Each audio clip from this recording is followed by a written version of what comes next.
The room goes silent when he walks in, not because they respect him, because they remember when they laughed.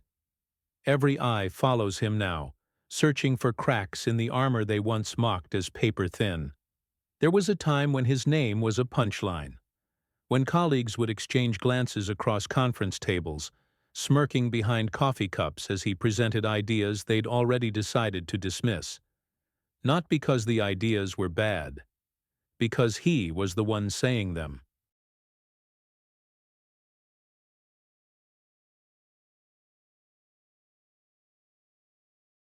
In offices with glass walls and polished floors, where ambition wore expensive suits and confidence came with pedigree, he was the anomaly, the one who didn't go to the right schools, the one whose resume had gaps that whispered of struggle rather than strategic sabbaticals in Europe, the one whose hands still carried the memory of work that left calluses. His manager had a particular way of crushing him. It wasn't loud or dramatic. It was surgical, a raised eyebrow during presentations,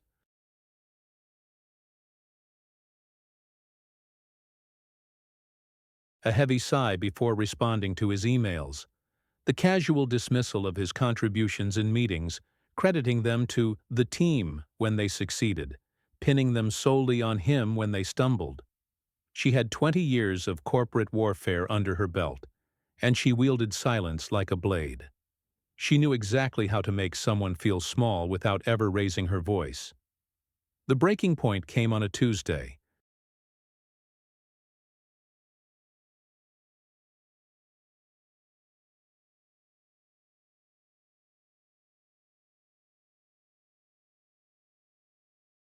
Tuesdays always feel like the forgotten day, don't they? Not the chaos of Monday or the anticipation of Friday. Just another day grinding through the week. He'd spent 3 months developing a proposal. 3 months of late nights, of spreadsheets that blurred together, of research that consumed his weekends.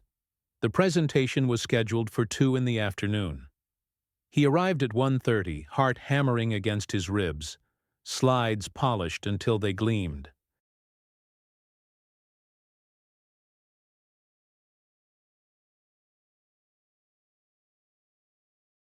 At 1:45, his manager called him into her office. The proposal had been reassigned. A senior executive would be presenting it instead. Someone with more gravitas, she said, not quite meeting his eyes. Someone the stakeholders would take more seriously. His 3 months of work would go into the meeting. His name would not. She told him this casually, the way you might mention a change in the weather.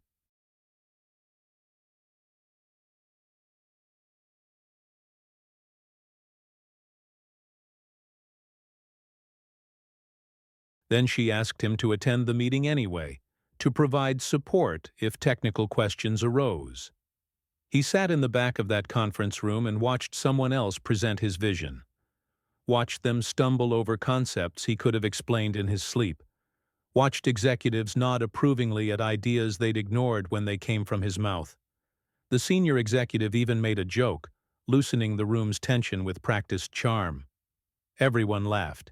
He didn't. He couldn't.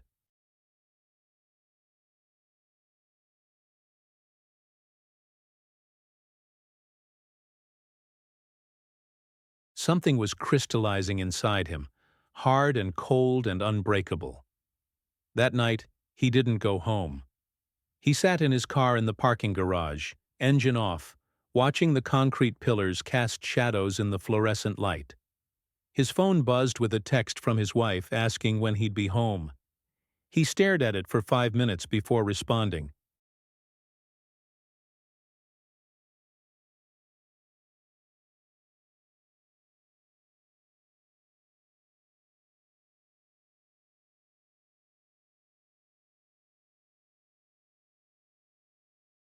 How do you explain to someone you love that you feel invisible? That years of trying, of proving yourself, of swallowing pride and pushing forward have led to this moment of absolute erasure? But here's what they didn't know. Here's what they couldn't see. He wasn't breaking. He was deciding. There's a difference between giving up and letting go. Giving up is collapse. Letting go is release.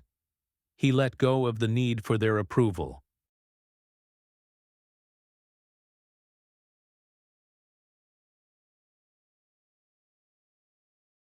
Let go of the fantasy that hard work alone would earn recognition in a system designed to favor those who already had it.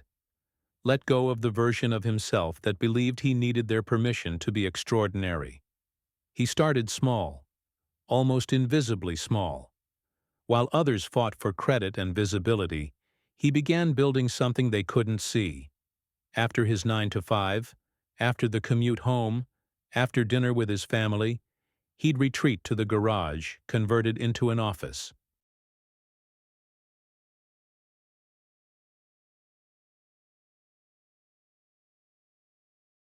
His wife would bring him coffee at midnight, kissing the top of his head without words, understanding in the way only true partners can that something was shifting. He taught himself skills they said required expensive degrees, watched lectures from professors at universities he'd never attend, pausing and rewinding until concepts clicked.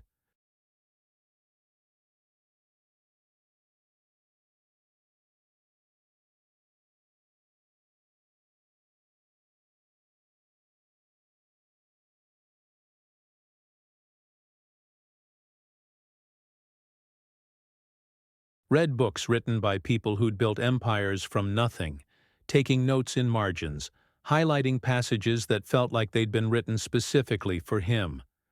Connected with others online who were also building in the shadows, forming a network of the underestimated and overlooked. 6 months passed, then a year. At work, he became quieter. Not defeated quiet, focused quiet. He did his job with precision but no longer poured his soul into presentations that would be hijacked.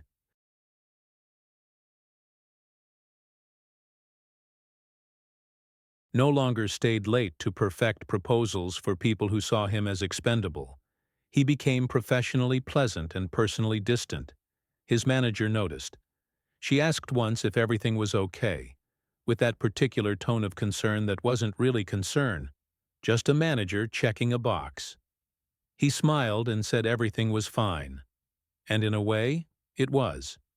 Because he'd stopped needing anything from that place except a paycheck.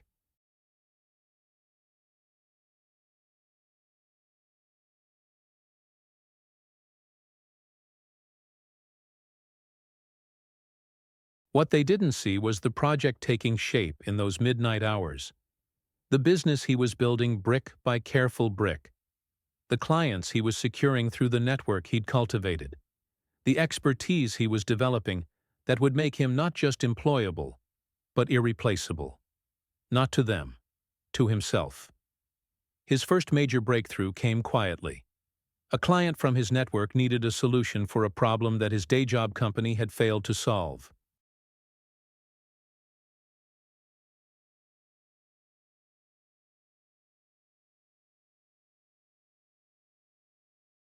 They'd spent 6 months and twice the budget, delivering something that barely worked.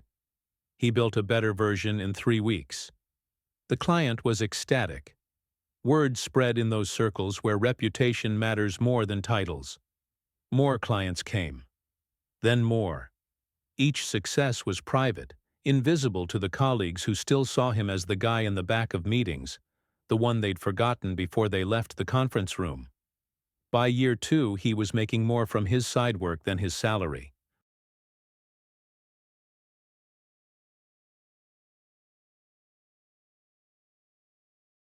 His wife noticed the change in him.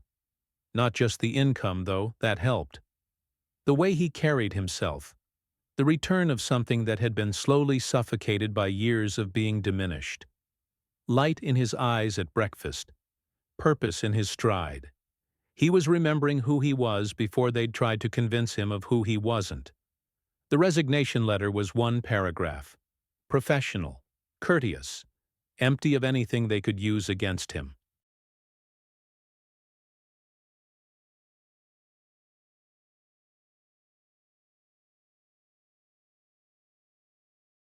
He scheduled the meeting with his manager for a Thursday morning. She seemed annoyed by the interruption, glancing at her watch as he sat down. He slid the letter across her desk. She read it, eyebrows climbing. "You're leaving? To do what?" "Start my own firm." She laughed. Actually laughed. It wasn't cruel exactly. It was worse. It was genuinely amused disbelief. "That's ambitious. The market is pretty saturated, you know. Do you have clients lined up?" "Enough to start." "Well." She set the letter down, already mentally moving past him. "Good luck with that. These things are harder than they look." He thanked her, shook her hand, walked out of that office for the last time with nothing but a box of personal items and a calm he hadn't felt in years. In the elevator down, he caught his reflection in the polished steel doors. He looked different, or maybe he just looked like himself again. The first year of his firm was chaos. Beautiful, terrifying chaos.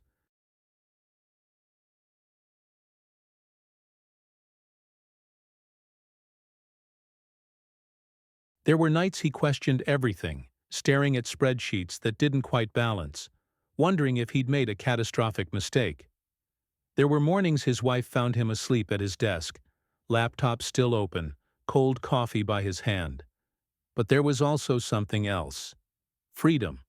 The dizzying, exhilarating freedom of building something that was entirely his, where his name was on every success and every failure.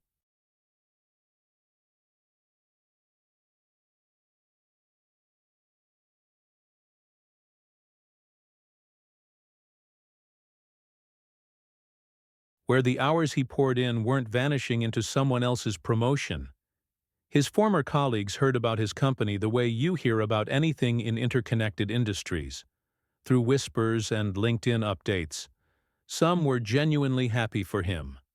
Others were skeptical, waiting for the inevitable collapse so they could confirm their worldview that people like him didn't succeed outside the structure. Year 2 brought stability. Year 3 brought growth. Real growth.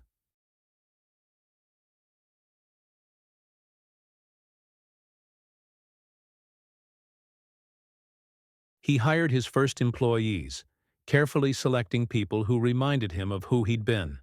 The overlooked, the underestimated, the ones with fire in their eyes and chips on their shoulders. He built a culture that valued ideas over pedigree, results over politics. His team was small but ferocious, hungry in the way only people who've been counted out can be. By year 4, his firm had a reputation. Not everywhere, not yet.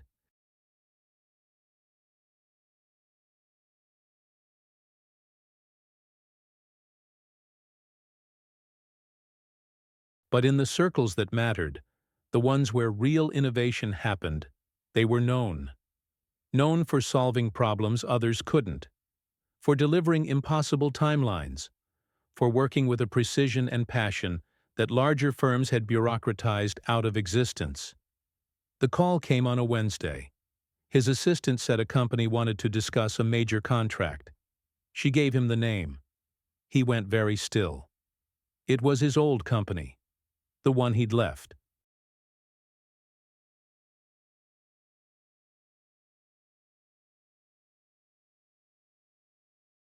The one where his manager had laughed at his ambition. They were struggling with a project, the same type of project he used to do for them, the ones they'd reassigned to people with more gravitas.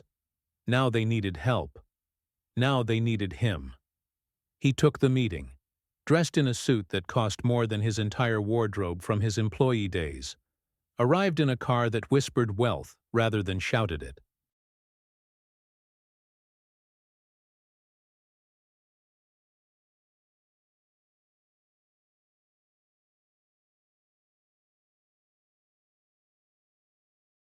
Walked into a building he'd once entered through the back employee entrance, now coming through the front as a vendor, as a solution. The conference room was the same. Same table, same chairs, different faces mostly.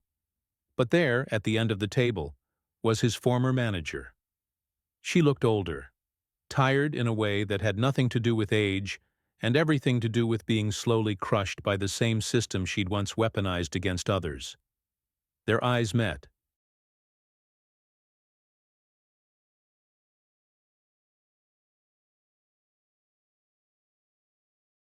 Recognition flickered across her face, followed by something else.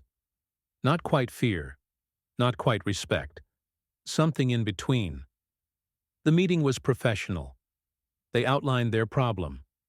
He listened, taking notes not because he needed to, but because it gave him something to do with his hands.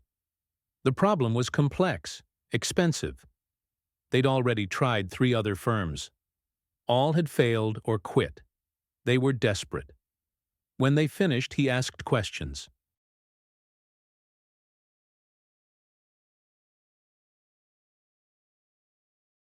Pointed, specific questions that made it clear he understood their problem better than they understood it themselves. He could see realization dawning on faces around the table. This wasn't just some vendor. This was someone who knew, someone who could actually help. His former manager cleared her throat. "Your proposal. When can we expect it?" He closed his notebook, looked directly at her. "I'll need to discuss it with my team. This is a significant project."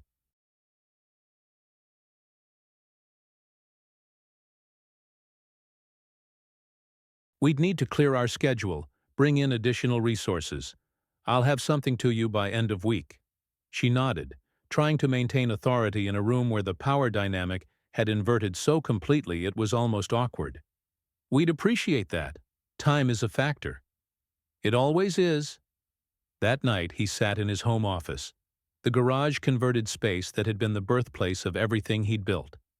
His wife brought him tea, sat on the corner of his desk.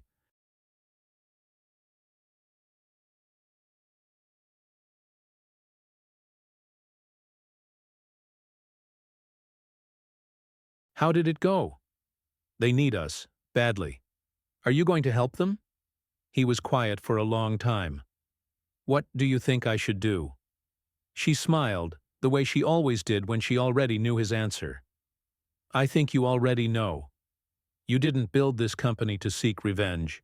You built it to prove something to yourself. You've already done that. Now you get to decide what kind of person you want to be going forward."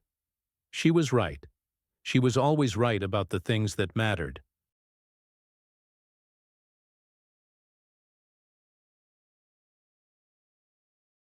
This wasn't about revenge. It never had been. Revenge would have been small, temporary, hollow. This was about something bigger. This was about proving that being underestimated wasn't a ceiling. It was a foundation. He delivered the proposal on Friday. It was comprehensive, detailed, expensive, but fair. It outlined exactly how they'd solve the problem, including timelines and guarantees. He didn't lowball to get the contract, didn't overcharge to punish them.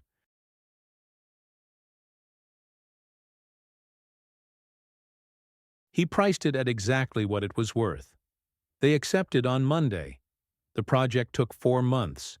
His team moved into their offices, working alongside employees who had no idea of his history there. Every day he walked past the office where he used to sit, past the conference room where he'd watched someone else present his work, past the manager's office, though she'd been moved to a different floor. Restructuring, they called it. The industry called it being quietly demoted.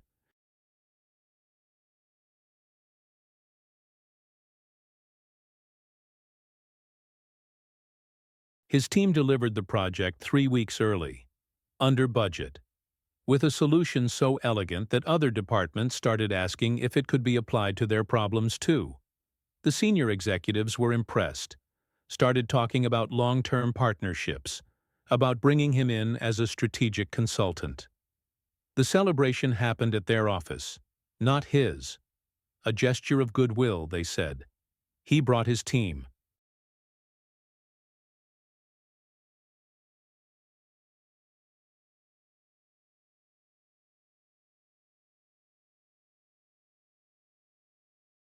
They gathered in the same space where he'd once been invisible, now standing in the center as executives thanked them, praised them, asked how they'd accomplished what 3 other firms couldn't.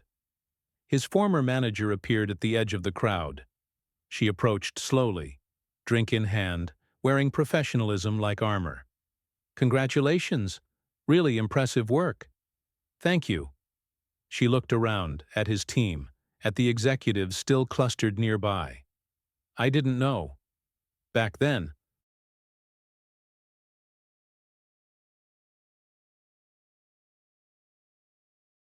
"That you were capable of this." He could have said so many things, could have detailed every moment she'd made him feel small, every opportunity she'd stolen, every casual cruelty disguised as management. But standing there, with everything he'd built surrounding him, those words felt unnecessary, like trying to explain color to someone who'd never seen. Instead, he said, "I didn't know either." It was true. He hadn't known what he was capable of until he'd been forced to find out.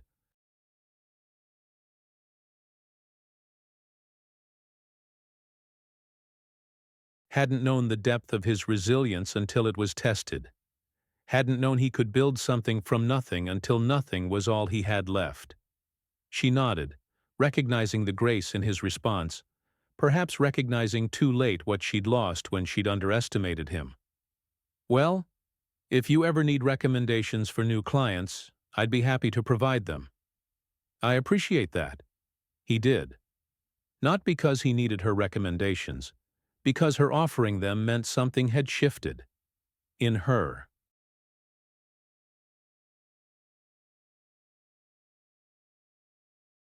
In the way she saw people like him.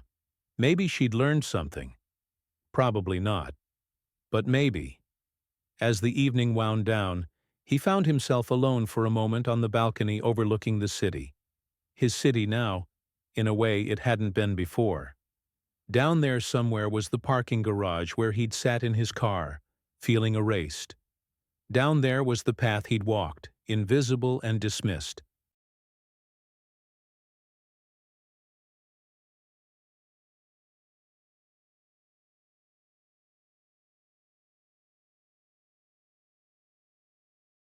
Up here, the lights stretched to the horizon, each one representing someone fighting their own battle, building their own dream, refusing to let others define their limits. His phone buzzed. A text from his wife. "How's it feel?" He typed back. "Like closure. Like beginning. Come home soon. Your daughter wants to show you something she built." He smiled. His daughter. 7 years old and already building things, already creating, already learning that the most important approval is your own. He'd make sure she never forgot that. Make sure she knew that being underestimated isn't a verdict. It's an opportunity. To prove them wrong. To prove yourself right. To build something so undeniable that the people who doubted you have no choice but to watch in awe. Leaving the party, he passed the employee entrance he used to use. Past the parking garage where he'd almost given up. Past the building that had once felt like a prison, and now was just a building. Just another client.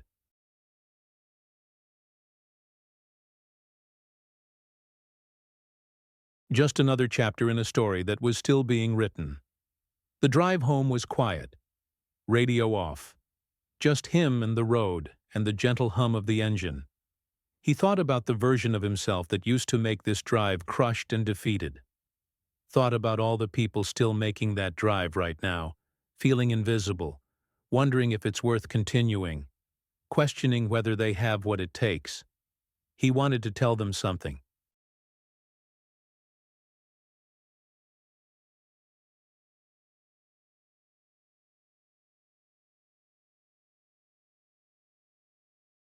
Wanted to reach through time and space to everyone sitting in their car right now, everyone staring at their ceiling at 3 in the morning, everyone wondering if they're crazy for dreaming bigger than their circumstances. He'd tell them this: they want you to fail. Not because they're evil, Because your success challenges their excuses. Your resilience exposes their resignation. Your climb reveals that they chose to stay at the bottom. So they'll laugh. They'll doubt. They'll dismiss.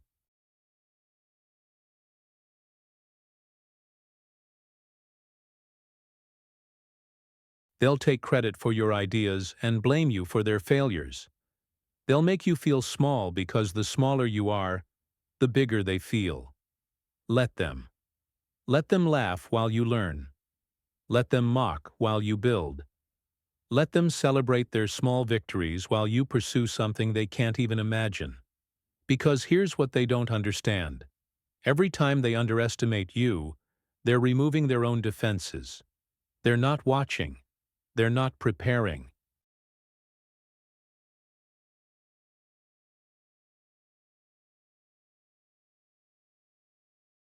They're not taking you seriously. And that is your advantage. The people who doubted you are not your enemy. They're your fuel.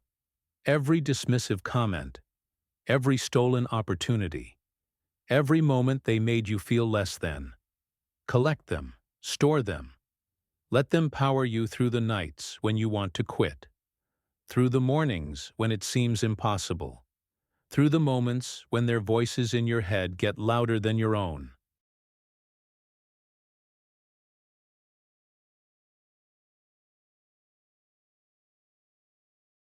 And then, when you've built something undeniable, when you've become someone they can't ignore, don't waste your energy on revenge. Don't shrink yourself to their level. Stand tall. Stand proud. Stand in the full light of what you've accomplished, and let your existence be the answer to every question they asked about your worth. Because eventually, inevitably, beautifully, they'll have to watch. They'll have to see.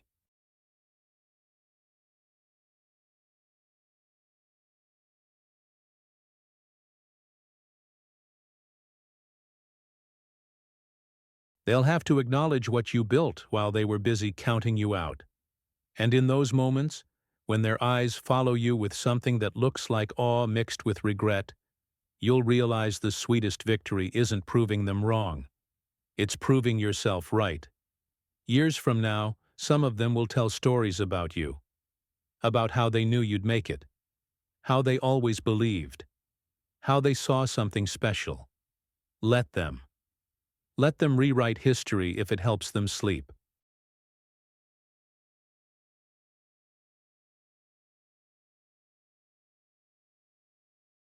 You'll know the truth. You'll remember the parking garage, the stolen credit, the casual cruelty, and you'll smile, because those moments didn't break you. They built you. Success isn't about them watching in awe. It's about you walking with purpose. It's about building something that matters. It's about becoming someone who doesn't need their validation because you've validated yourself. The awe, the attention, the recognition, those are just side effects. The real victory is internal.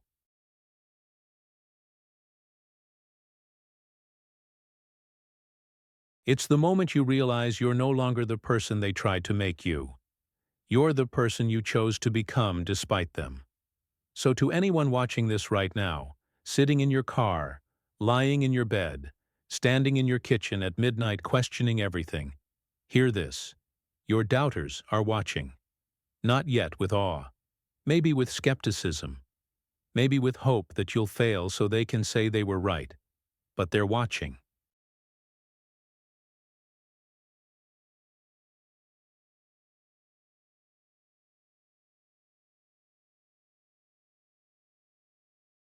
And every step you take forward, every small victory, every moment you choose resilience over resignation, you're writing a story they can't ignore. One day, maybe not today, maybe not tomorrow, but one day, the watching will change. The skepticism will shift. And whether or not they admit it, whether or not they congratulate you, whether or not they ever apologize for doubting, you'll know. You'll feel it. The weight of their gaze, no longer dismissive, no longer cruel, just watching. just witnessing, just trying to understand how you did what they said couldn't be done. And in that moment, you'll realize the most powerful truth. You didn't do it for them. You did it in spite of them. But more importantly, you did it for you. What have they told you that you can't do? Tell me in the comments below. Let me know where in the world you're watching from. And if this story touched you, subscribe and leave a like, because silence always comes before glory.